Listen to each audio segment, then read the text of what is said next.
and welcome to Mann's Model Moments. This video was inspired by some recent discussions on Airfix and Chill. Check those out if you've not seen them already.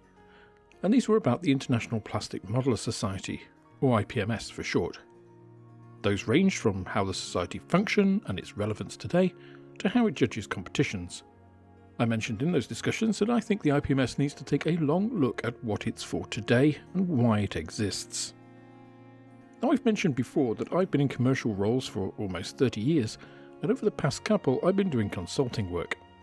What I'm going to do today is apply one of the tools I've employed in organisations I've worked in the commercial sector before. This is from the writings of Patrick Lencioni, and these are the 6 critical questions any organisation should ask itself regularly, at least every year. Now, obviously I'm not a member of the organisation of the IPMS, but what I'm going to do is offer what I think are some plausible answers to these questions and show how that would help both the organisation, the modelers within it, and also those outside of it. So what are these 6 questions? Well, they are: why do we exist? How do we behave? What exactly do we do? How will we succeed? What is most important right now? And who must do what? So as you can see, these are a pretty basic set of questions, but they do cover an awful lot. I can tell you that in a leadership team of about 10 people, it took us over 2 days of face-to-face work to thrash this out in skeleton form for one organisation that I worked for. That was time well spent, however, and it was followed up in all of our areas by each of us as regional leaders to drive our division to success. So let me answer these questions in turn and see what sort of benefits that doing this could bring. Now this is the big one, since everything we ask after that should be encompassed by this one answer. If it isn't, then we've missed something or we've gone off track. It should be a single sentence, simple enough to remember, but worded carefully enough to guide our further answers. Let me tell you, this took a long time when I did this in a corporate setting, which is good because the debate around this question really brings out all the points which need to be made. It unfolds all that dirty washing, it uncovers what you're not currently doing and what you're doing that you shouldn't be. It should be a slightly uncomfortable and spirited discussion in the vein of a group of people that want the best for the group. So why does the IPMS exist now? Well, I think it should exist to help modelers of all levels providing information and advice. As a society of like-minded individuals, it should provide a welcoming and inclusive space to all, regardless of all other factors. It should promote modelling and its benefits to others in a way that is appealing and encourages people to join the society. That's why I think the IPMS should exist. These are the core pieces that would appeal to just about any modeler that I can think of. Now, composing a statement that encompasses all of that may be a tough one, but here's just one example I've come up with for the purposes of this video. We showcase the benefits of modelling as a pastime to all through a welcoming and sharing society in order to grow our membership and their enjoyment of our hobby. Now note that the wording here is important. Note that I've said we showcase, not we promote, because promoting could be done through email or adverts or some other rather impersonal medium, whereas showcasing implies a more physical demonstration of the hobby. Also, because we're showcasing the benefits of the hobby, we need to also have what those benefits are tied down so people in the society understand them uniformly. This is also an active and external activity. It's not just what does this do for me, but it involves others. It's an outreach. Already we are framing some expectations of how the society is going to operate, and we're only a third of the way through the sentence. The next part is also incredibly important. All of this demonstrating is through the actions of a welcoming and sharing society. That sets the tone. We're not about elitism or hiding secrets, we're friendly and we give advice. Finally, why are we doing all of this?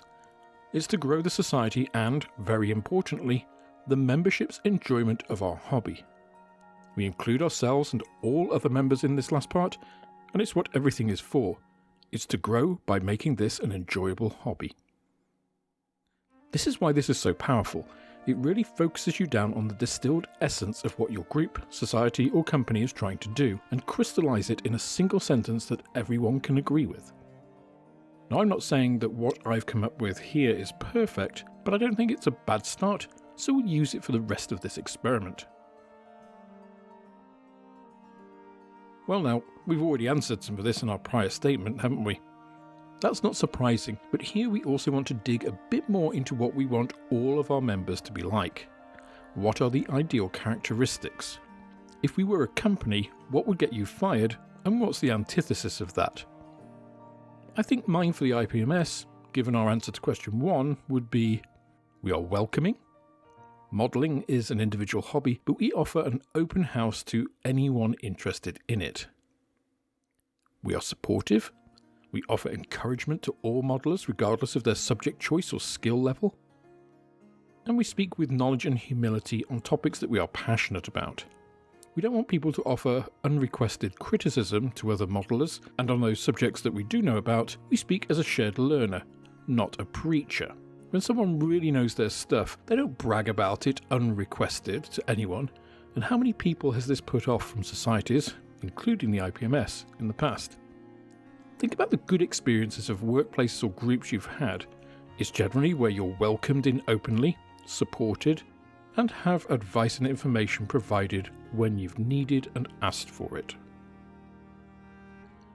It might seem that we've already answered this question of what exactly we do, but the first question is really why the society exists and matters, what its purpose is in being. This is actually, what does it do? This is a fairly simple one, but it defines the actions a society takes, and it's useful to have as a check. So for me, looking at the first statement that we've come up with, it's fairly clear that the society exists to provide services for modelers. It's not a manufacturer, it's not an advertising agency or a trader, it's a society formed to promote a hobby.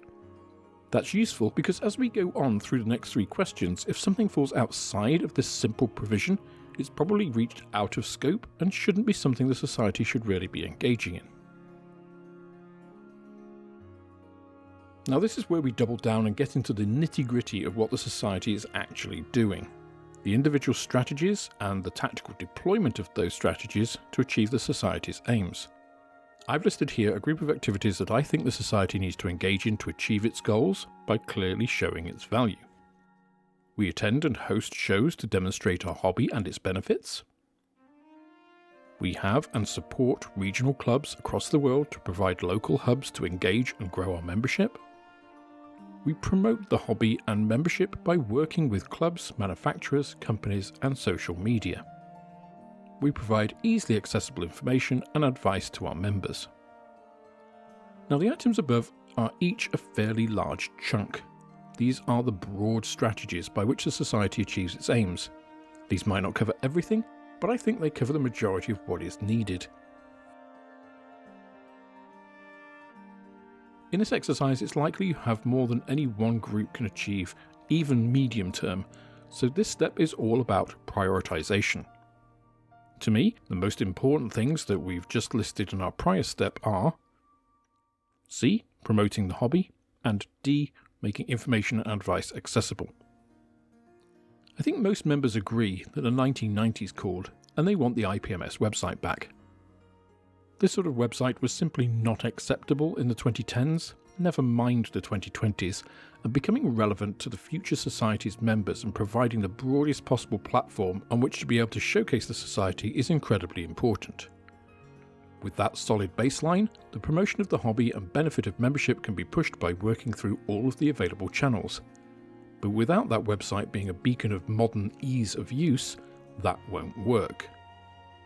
This digital reform also encompasses delivery of things like accounts, newsletters, magazines, being mindful of course not to alienate the older members of society. It is for all after everything is said and done, and we don't want to throw the baby out with the bathwater. All of this provides a focus for the society and its activities. The other stuff of course still happens, with minimal change until these parts have been enacted. It makes no sense to try to do everything at once. But with that prioritization set, we can then move on to the final question. Now at this point of the video, I just want to thank all of my Patreon and YouTube channel members.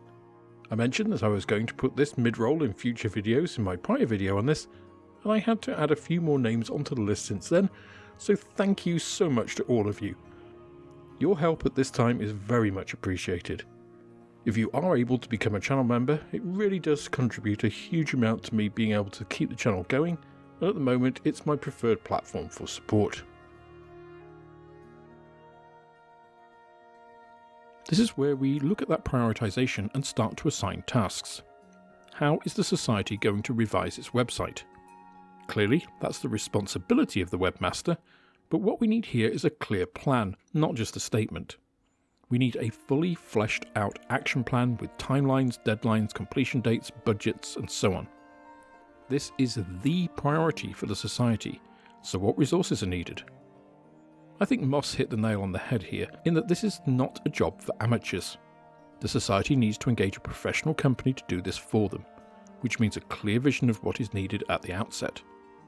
Again, this is not a job for an individual. It needs a lot of different inputs and ideas to create something that works for a broad range of people and satisfies what the society is trying to do. But again, the focus and importance should make that happen, rather than just bumbling along for another year with no meaningful change in sight. Now that doesn't mean that the other areas are ignored. Everyone should be setting out the same forward-looking plans for all areas of the society. This way there are no surprises, or at least if there are, then plans exist for the normal operation of everything else, and these unforeseen circumstances can then be far more easily accommodated. Now I mentioned at the start of this that this is a regular exercise, at least once a year. After the first of these it becomes much easier of course, because the first set of questions is unlikely to change that much, if at all. It's questions 5 and 6 that alter as priorities shift with changes that improve the society. I would hope that after this process in the first year, the priorities of the second year would be more on B and C, and thereafter A might rise to priority. For example, the increase in membership might increase the size of scale model world, and maybe vendor complaints or the competition increases priority. The focus would then shift onto that. Maybe onto how the competition could be changed, for example, to better meet the mantra of the society promoting and helping its members.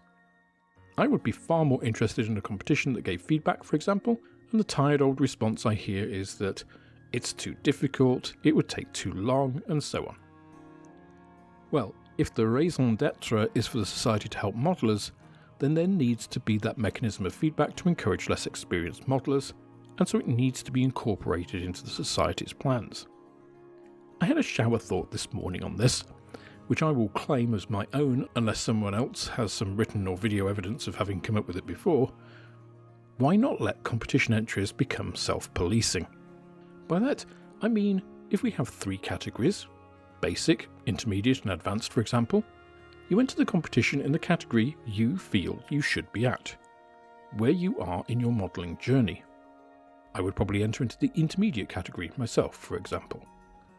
There are the same judging categories in each tier, and those entering each tier judge the entries in the tier below them.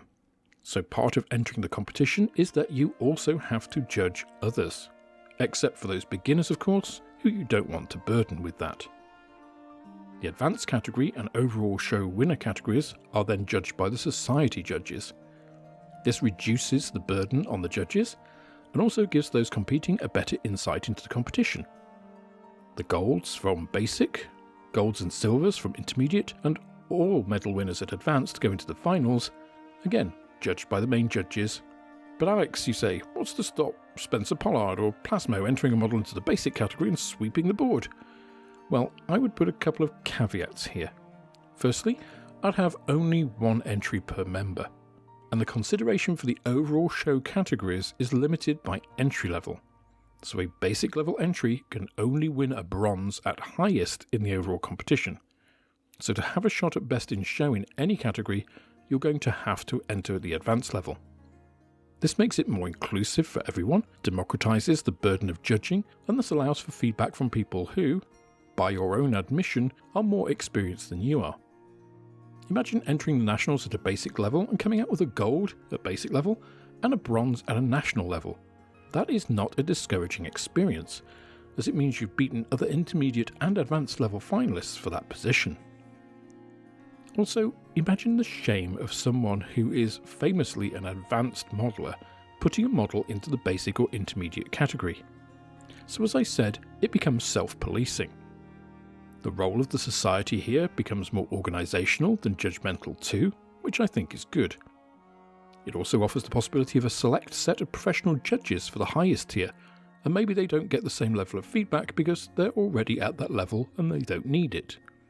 Now, that's just one aspect of the show, but this is starting to tick off many of the main reasons for the Society's existence in a way the current show does not.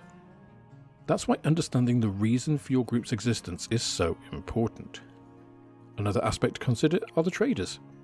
Encouraging a more diverse range of traders would be a good thing, and maybe costs should reflect that depending on what you're bringing as a company to the show. Maybe you get additional floor space at the show if you're providing tutorials or talks, though that floor space has to be limited to that activity, not for additional trading to prevent abuse. Maybe traders that are members get free insurance coverage, and of course a larger trader would need all staff present to be members, again, so there isn't any corporate abuse of policies and that they are contributing proportionally. There are a host of innovative ways that more can be done to provide value to both companies and modelers here. It just takes a little imagination and a little less, well, it's always been this way, or it's too difficult thinking. Once again, you come back to that first question and ask if what you're doing is furthering that rationale. If it's not, then maybe you need to rethink your activity. The magazine is another case in point. Some members really like the printed copy of this, others, and I suspect most younger modelers, don't care. So to appeal to all, keep the printed copy, but that option has the additional costs of producing it. There may be a point at which no members will accept the cost of the printed copy, which is when it stops. If enough members see value in it and it continues ad infinitum, then it has demonstrated its value. But members that don't see value in it shouldn't be subsidising those who do, because that's not a core tenet anywhere in answering these questions, at least in the fictitious world I have created above. Now, I'm not a member of the organising committee of the IPMS, but I completely missed the announcement calling for nominations, which has to be done by the end of the prior year. In fact, the announcement went out a few weeks after the Telford show, at a time that most people probably aren't really thinking about this and are gearing up for Christmas. Now that this is becoming prominent, as elections are all around, I'm actually thinking about this and potentially running for a position next year. If you think that the IPMS needs reform, then let me know whether you think that's a good idea in the comments below. Also, I wonder what would happen if the current nominations are voted down. Would it trigger some additional input? Maybe that is something that should happen. What do you think? If you're an IPMS member, it wouldn't take a lot of people to force this sort of crisis onto the administration, given that just over 400 people voted last year, and there are around 4,000 of us that paid to be a part of this society which, if you're like me, you did purely to get into Telford for the weekend. In fact, I think even the name of the society is non-representative these days. It's the International Plastic Modelling Society, yet many of the models we make these days are not plastic at all. 3D printing with resin is increasingly popular, and resin is not a plastic.